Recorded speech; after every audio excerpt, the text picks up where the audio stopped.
the Calexico port of entry when authorities took him in custody, and he is a self-admitted member of the MS-13 dangerous gang. The Customs and Border Protection issuing this statement saying Villalobos confirmed his story of his gang involvement and intent on entering the United States illegally. But as you mentioned, that is certainly not the only concern. Serious health risks are traveling in this caravan. We spoke with the spokesperson for Tijuana's health department, who gave us these numbers that they have treated 2,267 migrants, over 60% with respiratory infections, 3 confirmed cases of tuberculosis, 4 cases of HIV/AIDS, 101 cases of lice, 4 cases of chickenpox, and hepatitis is now a real concern because of the unsanitary conditions. You have over 6,000 people crammed in this space intended for 1,000 here just behind me. We spoke with one of those migrants, Marco Munoz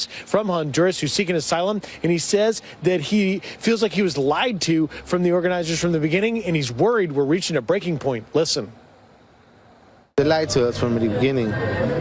So most of these people are disappointed, and getting frustrated at the time. So as you can see, every day that passes, it's more and more people that are coming. So it's going to be a point break where they're just going to say, let's just rush in there, Finally, Heather, it's been raining at times heavily on and off here. It is wet, it is cold, and it is going to take a toll even further on this caravan as we continue to monitor it. Heather? Yeah, wet, cold, and clearly dangerous. Griff Jenkins, thank you so much. We appreciate it.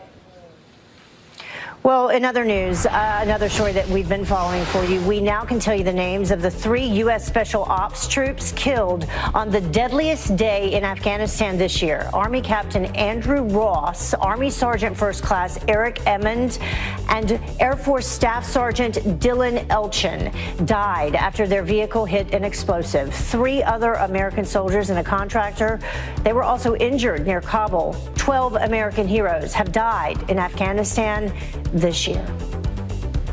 Well, President Trump will head to Argentina today for the annual G20 summit. He is expected to meet with several world leaders, including Russian President Vladimir Putin. According to the Kremlin, they will discuss anti-terrorism efforts, Syria, and North Korea denuclearization. President Trump will also hold talks with Chinese President Xi Jinping over rising trade tensions, and we will cover all of it for you, for sure. Well, a key witness in the Russia probe now intending to file a criminal complaint against Robert Mueller, just as the top Democrat demands President Trump sit down with the special counsel. Todd Piper joins us now live with the latest developments as we get a look at the president's written answers to Mueller. Good morning, Todd. Good morning to you, Heather. In the latest shocking twist in the Russia probe, conservative author Jerome Corsi with a bombshell that he plans to go after Robert Mueller and his team in the courts. What the special prosecutor is asking me to do is accept a fraudulent plea, which I am going to have my attorneys file criminal charges on with the Department of Justice. My experience made it clear to me that the political criminals are running the Department of Justice and Mueller's prosecution. They misbehaved, and they accused me of being a liar and a fabricator. Corsi adding via tweet, quote, I have retained attorney Larry Klayman to assist David Gray in my defense. In a memo to my attorneys, I have instructed Klayman and Gray to file with acting AG Whitaker a criminal complaint against Mueller's special counsel and the DOJ for prosecutorial misconduct in my case. Yet despite this, Democrat Adam Schiff calling for President Trump to sit down for an in-person interview with Mueller, saying the president's written answers weren't enough. There really needs to be a live interview with the president because you need to be able to ask follow-up questions in real time. All this coming as leaks of those written answers are coming out, specifically 2 key points. 1, President Trump telling Mueller that Roger Stone did not tell him about the Clinton WikiLeaks documents. And 2, that Trump wasn't told about that 2016 Trump Tower meeting with a Russian lawyer claiming to have dirt on Hillary Clinton.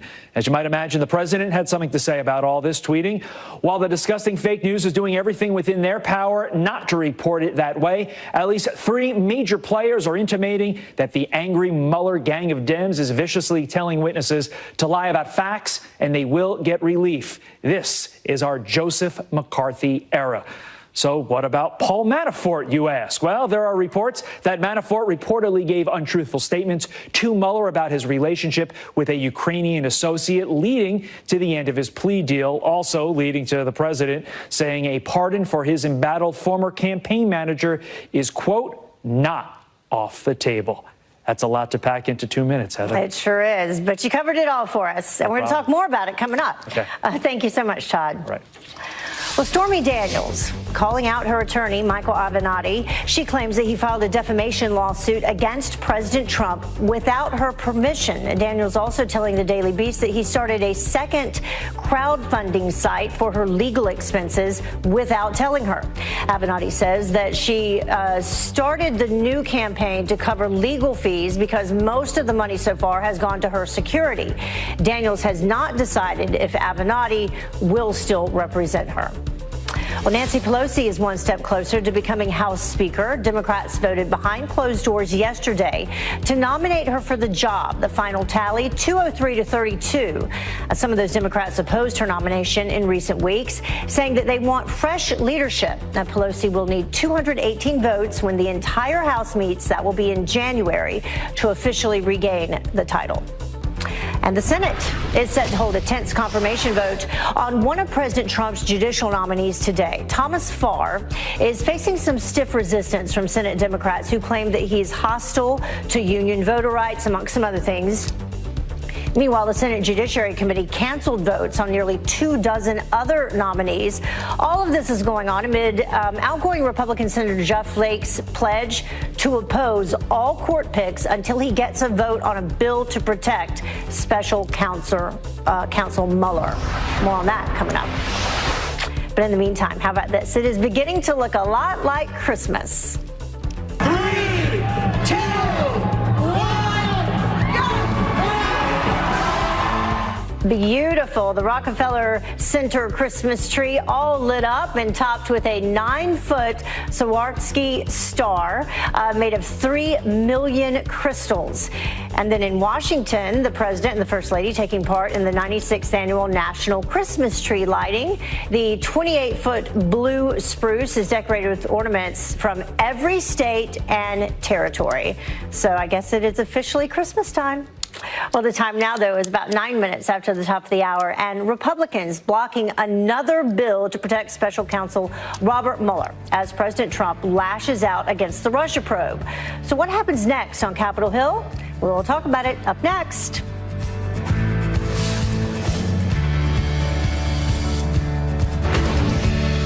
We cannot convert an office like this one without creating a de facto fourth branch of government, fundamentally undermining the principle of separation of powers that is so core to our liberty. And on that basis, Madam President, I object.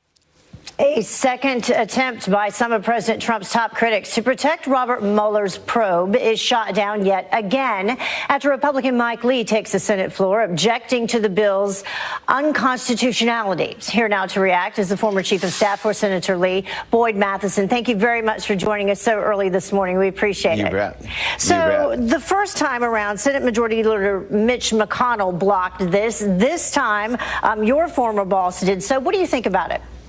So, you know, it is one of those procedural things on the floor of the Senate. They were trying to pass this bill by what is known as unanimous consent. In other words, with nobody in the room, it just passes because no one's there to object. It only takes one senator to object on these kinds of resolutions. So I'm not surprised by that. As you heard from Senator Lee himself, this is really one of those where in so many areas, Congress continues to abdicate its power and authority to the executive branch and to the courts. And this is one area where it's almost a solution in search of a problem. There's been no evidence that shows that the Mueller investigation has been watered down, that it's been inhibited, or that it's going to be stopped before it concludes. And so this is one of those where I think the senator is simply trying to make sure we preserve and do not create in the process a fourth branch of government. And I wanted to ask you about that. I mean, you know, talking about it not happening so far, Sarah Sanders said, the president's had ample opportunity to do this. He has not done it so far. So let his actions speak for what he's said over and over he's not going to do. But this de facto fourth branch of government, explain that a little bit more. So what this would, in essence, do, we have to remember that after the advice and consent that the Senate is supposed to do with the Department of Justice, the Department of Justice then reports to the president.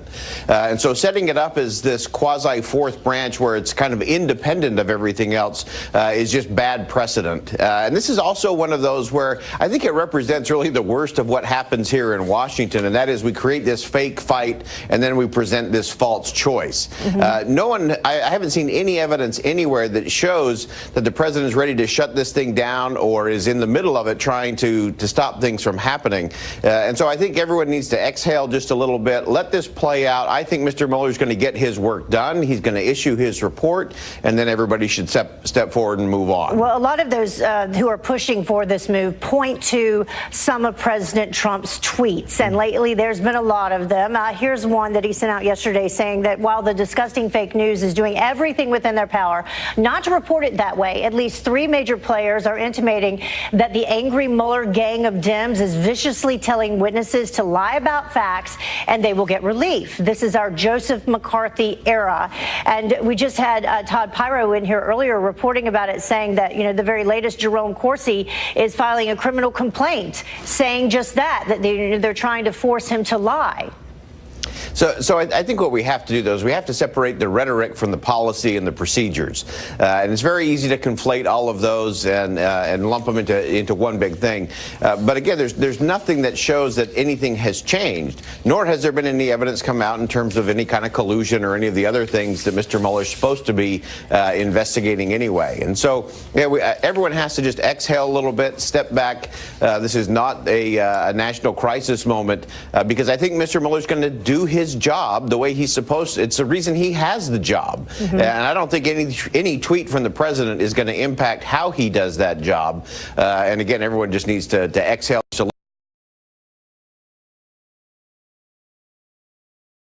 Again, everyone just needs to exhale just a little bit and step forward. There's a lot of really pressing issues, and we shouldn't be distracted by one that isn't really there. Yeah, I'm summarizing here, but Mitch McConnell said something the other day. He said, our southern border needs protection. I don't think that Bob Mueller needs protection. Bob, thank you so much for joining us this morning. Appreciate it. Thanks, Heather.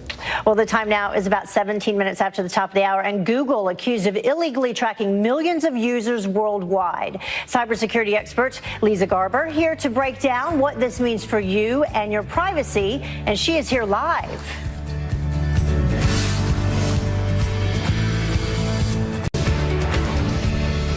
Well, he's a familiar name to you. Jesse Ventura, remember him? He's considering a 2020 White House run, and he's already taking shots at President Trump, the pro wrestler who later became governor of Minnesota, telling TMZ, quote, "If I do it, Trump will not have a chance. He knows he can never out-talk a wrestler, and he knows I'm the greatest talker wrestling's ever had." The 67-year-old served 1 term as Minnesota governor. He also considered running for president back in 2016. So we'll see. And the end may be near for Rocky.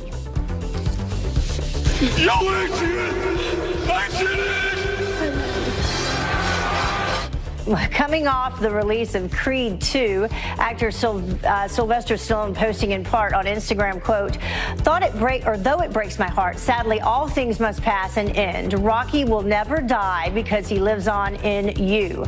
As Stallone first started portraying Rocky Balboa way back in 1976, but he's still running strong. Well, let's talk about Google. Google is now facing worldwide scrutiny over the way it tracks its users after 7 European watchdog agencies filed some complaints accusing the tech giant of using deceptive and manipulative techniques against its millions of users. So what comes next for the company, and what rights do you have? Here to weigh in is attorney and data cybersecurity expert Lisa Garber. We always love having you with us. Great to see you, Thank you. So what's the primary complaint here? What's going on? The primary complaint, and this is not just in the EU, it's in the US U.S. as well, and there's an action pending in California because the state law is very strong there. But basically, Google is being very deceptive in how it tracks users' data and how users can control what Google is actually tracking, keeping, and how they're using and selling that data. So how is it that they're being deceptive? They're deceptive in that there are so many layers where this data resides and where you actually would have to toggle off and make that decision. And it's also very difficult to actually find these layers. So you might go to, on an iPhone, the location privacy setting. On an Android, it's somewhere else. But then there are applications that are connected to Google. What happens if you're logged into your Gmail account and you're in a web browser? There are all these different places to look, and it's nearly impossible to turn all of it off. Right, making it incredibly complicated. We have a couple statements here. This is from the Norwegian Consumer Council. Their statement: Google is processing incredibly detailed and extensive personal data without proper legal grounds, and the data has been acquired through manipulation techniques, as you were just saying. But then we have Google and their statement on location tracking. Location history is turned off by default, and you can edit, delete, or pause it at any time. If you pause it, we make clear that depending on your individual phone and app settings, we might still collect and use location data to improve your Google experience. So what's the point of pausing it to begin with? Exactly. And I don't want to gloss over the fact that when you have it turned on, yes, it's easier to view the traffic in your normal route, because when you are looking at all the places this location data is used, think about your daily routine. So it's tracking your walk to work, your commute, all of these things. It can really put together a comprehensive profile on who you are as a person, what you enjoy doing, what your daily routine looks like. So a piece of it is helpful to your user experience, but at the same time, where's the privacy control? And that's what the EU is concerned about. So do users have a case against Google here? They definitely have a case, and Google should be concerned because in the EU especially, this General Data Protection Regulation, which was released in May of this year, there's a penalty of up to 4% of Google's annual revenue if they've broken this privacy promise they've made with EU citizens and residents. In the US, our privacy laws aren't as strong, but in California, their regulations definitely have teeth, and there's a question right now about iPhone and Android users with their Google privacy settings. So what steps should a user take if they're concerned about it? Users have to become extremely aware of the controls that they have in their Google account. So you have to realize what of your social media accounts, your shopping accounts, everything that's connected to your Google profile itself. Then become familiar with your phone and your laptop. Take a look at the controls, toggle on and off, see what it looks like, maybe take a review of the privacy policy, even though they're extremely complicated, but just become aware of how ingrained this data is in your everyday life. And you really do have to look at all of the individual apps for sure. It's so important because Google is so prevalent. It's everywhere. It is. All right. Thank you so much. Thank Great to have you with us. Great to see you. Good information. Well, the time now is about 25 minutes after the top of the hour. And President Trump leaving for the G20 summit in just hours from now as a sit down with Vladimir Putin remains up in the air. Why former CIA station chief in Moscow, Dan Hoffman, says that the president needs to send a big public message to the Russian president. Bunch of Grinches, and they're always going to be a Grinch. You can never make them happy. And Christmas controversy, why one town is forcing a homeowner to pay thousands of dollars just for his holiday display. We will not stop until we find the person or persons responsible and we bring them to justice. Well, the FBI says they found the body of Hania Aguilar in a pond 10 miles from her home where she was abducted earlier this month. Witnesses say a man forced her into a car and then drove off. There's a $30,000 reward for any information that leads to an arrest. Well, Twitter CEO Jack Dorsey back on the hot seat after concerns that he may have lied under oath. At the Federalist, reporting House lawmakers are reviewing his September testimony after Twitter banned a conservative commentator this week. Meanwhile, the CEO of Google is expected to testify next week over concerns that his company could be biased against conservative users. Let us know what you think about that. Well, President Trump's long-awaited peace deal in the Middle East may soon be unveiled. Israel's ambassador to the United Nations saying that the White House intends to roll out its proposal early next year before Israeli elections could happen early summer. President Trump's son-in-law and senior advisor Jared Kushner has played a major role in drafting the plan for peace between Israel and the Palestinians. Well, how about this story? A man is thanking God after a split-second decision saves his life. Bill Castleman has been waiting for a kidney transplant for 4 years. He and his wife left their Thanksgiving getaway early to get back to their Kansas City home before a blizzard hit. Well, when they arrived, doctors called and told him they found a match. You're on the list finally, and then about 2 years into that, it's like, I'm never going to get a call. All of this was God. 100%. And here's the thing, if he had not returned that day, the kidney could have gone to another patient. Expected to leave the hospital soon, and we wish him well. Well, a touching tribute for a police officer and a Marine veteran hit and killed in the line of duty. A stranger decorating and donating Christmas trees to honor his memory. Well, John Franke from our Fox affiliate in Salt Lake City shows us the powerful holiday display. As the holidays approach, so many stories will be shared around Christmas trees. This is in honor of Officer David Romrell. These trees, decorated in honor of fallen South Salt Lake Police Officer David Romrell, are inspiring people to tell theirs. You guys do too much, so thank you. Thank you. The display was donated by a woman with no connection to Romrell or South Salt Lake Police. Last few days have been rough. They've been a roller coaster of emotion. The gesture helping relieve some of that tremendous grief. That outpouring has been heartfelt, and it's been incredible. He hugged scores of people who shared how they're personally affected by this tragedy. I just lost a nephew in Afghanistan. So. One of those, a man who knows all too well what Romrell's friends and family are going through. What was his name? This is Brent Taylor, my nephew. There's no cure for the pain this tragedy has caused.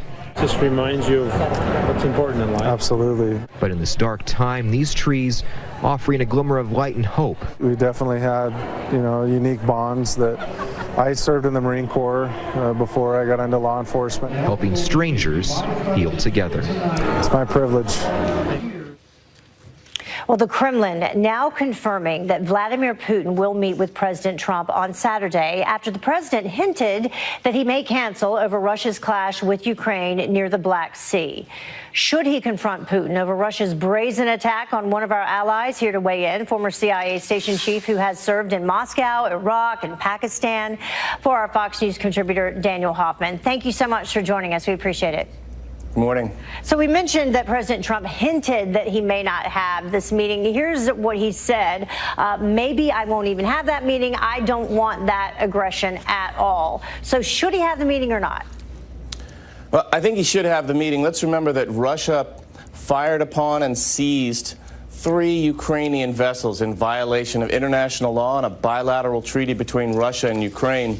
And then at the height of hypocrisy, even by Russian standards, they blamed the government of Poroshenko for causing a provocation. I think there's no question that the United States needs to take the lead in responding with concrete countermeasures. But before we do so, I think the president should issue a public rebuke of Putin, and no better place to do it than the G20 summit. And so what should the U.S. do in response? Well, I think there's a variety of options open to us. Certainly we can sanction Russia some more. We can consider deploying NATO contingents to the Black and Azov Seas to enforce free transit in those very strategic waters. We can consider the provision of lethal maritime assistance and material and equipment to Ukraine. What does that mean, lethal maritime assistance? What is that? We could shore up their naval defenses. The Trump administration, in contrast to the Obama administration, took a concrete measure by providing Javelin anti-tank weapons to Ukraine, and we might be able to augment their naval capability so that they can enhance their deterrence against the Russians. And the last thing I would say is we need to argue our points in the public sphere as well, and highlight to Putin's own people that Vladimir Putin is causing great problems for his own economy by mounting this sort of aggression on his neighbor. What about U.S. troops? I think in this case, certainly it's worthy of a discussion about whether we want to put any boots on the ground in Ukraine. We have training trainers there assisting the Ukrainians with those Javelin anti-tank systems. But I would think that maybe a NATO contingent might be the right way to go. Certainly some discussion is worthy in this case. Yeah, and in terms of other countries at the summit, how should they get involved, or how will they get involved in these discussions? Well, I'd like to see the United States take the lead. I think Ukrainian sovereignty is worth defending. It's something for which we should draw a red line, and we should enforce it. The United States has traditionally taken the lead against Soviet and Russian aggression, and I think we should be able to bring some of our key allies along, particularly the UK, Germany, France. Not to mention those countries in the region, some of our NATO allies like the Baltic states, Poland, for example, who are very, very concerned about Russian aggression. Yeah. Daniel Hoffman, thank you so much for joining us this morning. We appreciate your insight, as always. Thank you. Well, the time now is about 20 minutes until the top of the hour. And he helped broker a shady deal with Iran, but apparently thinks that he could be the best to take down President Trump in 2020. Carly Shimkus live up next with the big hint. Former Secretary of State John Kerry.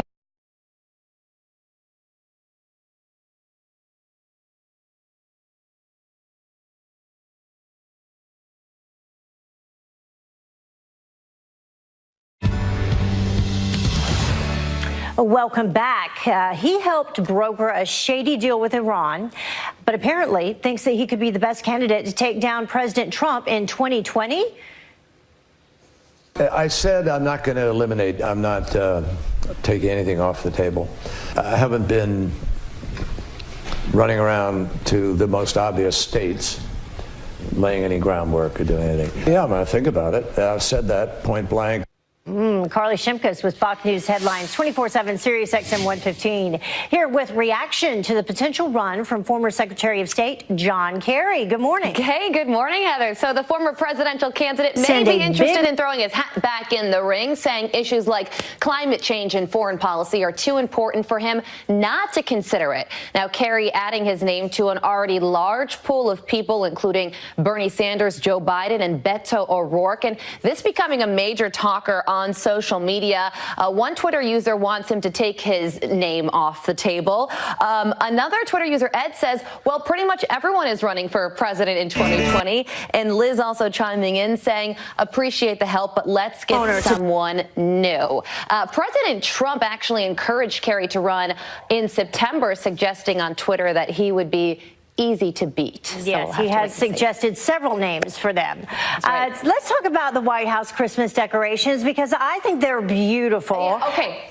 Yes, I agree. I didn't think that they were anything to criticize, but did you see that row of bright red trees? That is the decoration in particular that people criticized, and the First Lady addressed that criticism recently. Take a listen. We are in 21st century and everybody has a different taste. I think they look fantastic. I hope everybody will come over and visit it. In real life, they look even more beautiful, and you are all very welcome to visit the White House. All right, so some people called that row of trees the hallway of Yuletide murders, I guess because they're red in color. But for the most part, people enjoy the decorations.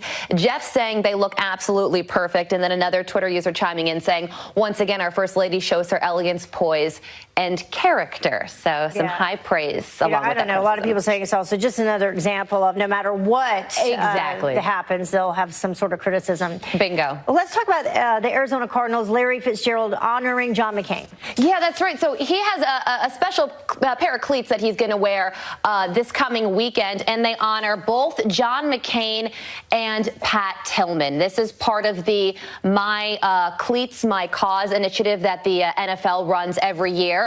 As you know, Larry Fitzgerald and the late John McCain were pretty close friends, with Fitzgerald even speaking at his memorial service. Meghan McCain thanking him for the honor, saying, this is so special. Thank you, Larry Fitzgerald. My father would have loved this. Thank you for your continued love and friendship for my father and for the amazing hero, Pat Tillman. So Fitzgerald getting a lot of praise on social media. A lot of people calling him a class act. And so he's using these special pair of cleats to honor two very special people. Yeah, good looking cleats, too, by the way. Very much so. All right, thank you so much, Carly. Thanks a lot, Heather.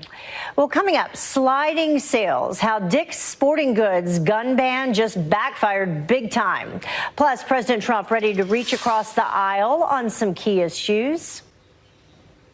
Democrats will come to us with a plan for infrastructure, a plan for health care, and we'll negotiate. But with Nancy Pelosi potentially back at the wheel, will anything really get done? Walkaway founder Brandon Straka says don't count on it. He's here up next.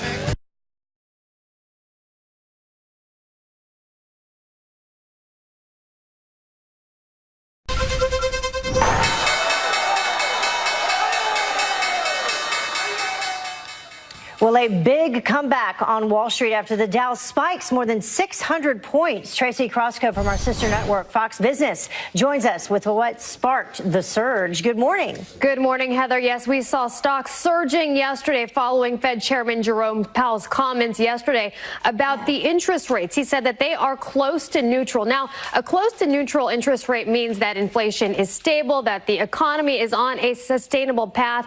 And traders took this to mean that maybe we will not see as many interest rate hikes in 2019. Of course, this is kind of an about face from comments he made back in October when he said we are a long way from neutral. So you did see the numbers from yesterday. We saw gains on the Dow of 617 points. The S&P 500 jumped up by 61 points. The tech-heavy NASDAQ up by 208. Now, the only thing that might derail this rally that we're seeing, of course, the upcoming G20 summit in Argentina. President Trump set to meet with China's president to talk about trade. Yeah, several big issues expected to come up there.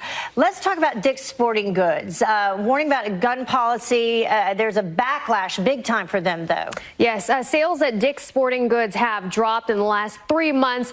This as the store faces some backlash following its tighter gun sale restrictions. You can see sales revenue down 4.5% to $1.86 billion. Now, back in February, Dick's raised the age that you must be 21 to purchase a gun. They also said they'd stop selling assault rifles, this following the school shooting in Parkland, Florida. Dick's also saying that they would consider stop selling hunting equipment and supplies in order to switch that out with higher profit products. All right. Tracy Crosco, thank you so much for joining us this morning, Thanks. as always. Well, let's talk about President Trump offering to work with Democrats as they prepare to take control of the House. We have a much easier path because the Democrats will come to us with a plan for infrastructure, a plan for health care, a plan for whatever they are looking at, and we'll negotiate.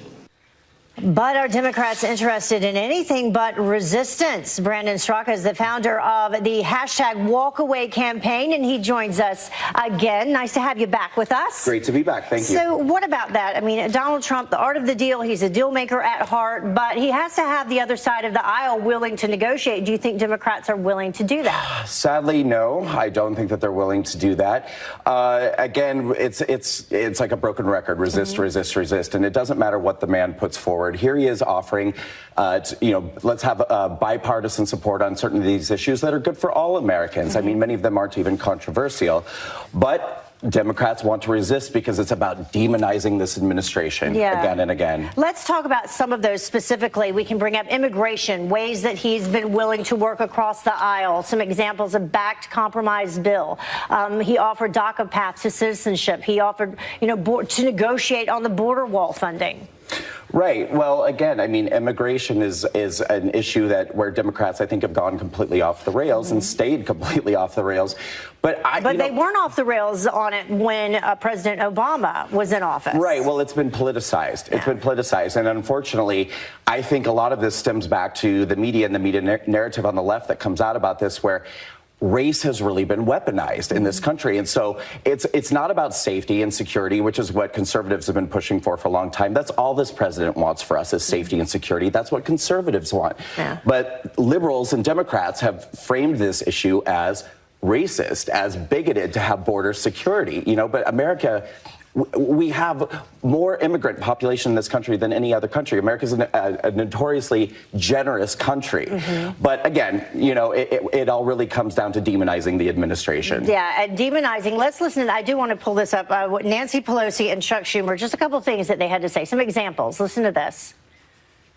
Let me tell you something. I don't usually find myself in agreement with this president. It may be a compromise with the devil, but it's not a compromise with the Democrats. Negotiating with this White House is like negotiating with Jell-O. It's next to impossible. A compromise with the devil, negotiating with Jell-O. Right. And these are wasted opportunities, I think, that where we are right now, because, again, we have a president who isn't even really a staunch conservative Republican. I mean, this is, for all intents and purposes, a pretty liberal Republican And Republicans were worried about that before he took office, that he would work too closely with Democrats. Right. I think it's a very sad, wasted time that we're in right now, this era, because this really is a time where I think Americans could be coming together. We have a president who I think really sort of represents both sides. If one side, that being the left, would acknowledge that there is a guy in office who wants what's best for everybody. I mean, this is a good time, I think, for all Americans. They're wasting the chance. Yeah, that's why I also wish, like, a lot of the celebrities and a lot of the athletes who have been so outspoken about the president, I wish they would meet with him as well, because they could lead and we could bring this country together. Absolutely. Yeah, but I think they care more about their public image than they care about doing what's best for America. All right. Thank you so much. Appreciate it. Great stuff. Well, the time now is about 8 minutes until the top of the hour, and a town waging a war on Christmas over one man's incredible display. A bunch of Grinches, and they're always going to be a Grinch. You can never make them happy. It's my religious right. It's my First Amendment right. Why this real-life Clark Griswold is being billed $2,000 per day just to keep the lights on. Enough people in my life right now that tell me that I dress like crap. No, and you actually telling look, me what shirts to wear, what ties to wear. Sean, I was actually going to say tonight I'm looking. It's a very nice, flattering ice blue. Because do you have blue eyes? I can't even remember if you have blue. No, they're hazel. Hazel, I have hazel. They're squinty, you can't tell. But it looks very nice. It's ice blue with kind of a purpley blue. If the monitor now, is you know, correct, let's it's just very reverse nice. this. I start talking about your fashion, I'm dead. It's I kind over. of look like I'm kind of like doing an Alexander Hamilton thing tonight. I've decided I'm gonna like burst out into room where it happens. Oh, good. Like, you know, why we're friends, I don't know. I don't know, but I adore you. So great show tonight, Have a great as show. always. All right, I'm Laura Ingraham. This is the Ingraham Angle from a very busy Washington tonight. What else would it be? The president is taking forceful aim at the special counsel investigation, claiming that Mueller's witness tactics end up being pure McCarthyism. Joe DeGeneva is here to tell why he thinks Mueller's team members can be sanctioned. Plus, an anti-Trump sitcom is canceled. We predicted it. And singer Celine Dion is pushing a rather unconventional clothing line for children. Why it all matters? Well, Raymond Arroyo will break it all down. He's here. Details in Seen and Unseen. And by the way, who are the hidden figures inside the country, our country, helping to guide and organize the caravans to our southern border? An Ingraham Angle multi-part investigation. We have another installment tonight. But first, Obama's failed reset. That's the focus of tonight's Angle. The Obamas left the White House almost 2 years ago. Can you believe it? But they don't want you to forget how awesome they were. Are. Well, with Michelle's current rock star-like book tour, the pair's global speechifying, and their deep ties to Hollywood celebs, they're hard to avoid. Last night, Barack Obama visited the Baker Institute in Houston, Texas, and he came off as a man who is obsessed with himself and obsessed with taking credit for another guy's, Trump's, success. And by the way, American energy production, you wouldn't always know it, but you know, it went up every year I was president. And you know, that whole suddenly America's like the biggest oil producer and the biggest guy. That was me, people. I just want you to. Sometimes you go to Wall Street and folks will be grumbling about anti-business. I said, have you checked where your stocks were when I came into office and where they are now? What are you talking? What are you complaining about? Just say thank you, please. No, thank you. Obama's efforts at legacy building notwithstanding, the difference between the two presidents' economic records is stark. Andy Pudster, fast food exec and one-time Trump labor secretary nominee, wrote a fantastic piece in yesterday's Wall Street Journal. He compared the end of the Obama economy with the beginning of the Trump economy. Check this out. GDP growth staggered along at 1.5% in Mr. Obama's final 6 full quarters in office.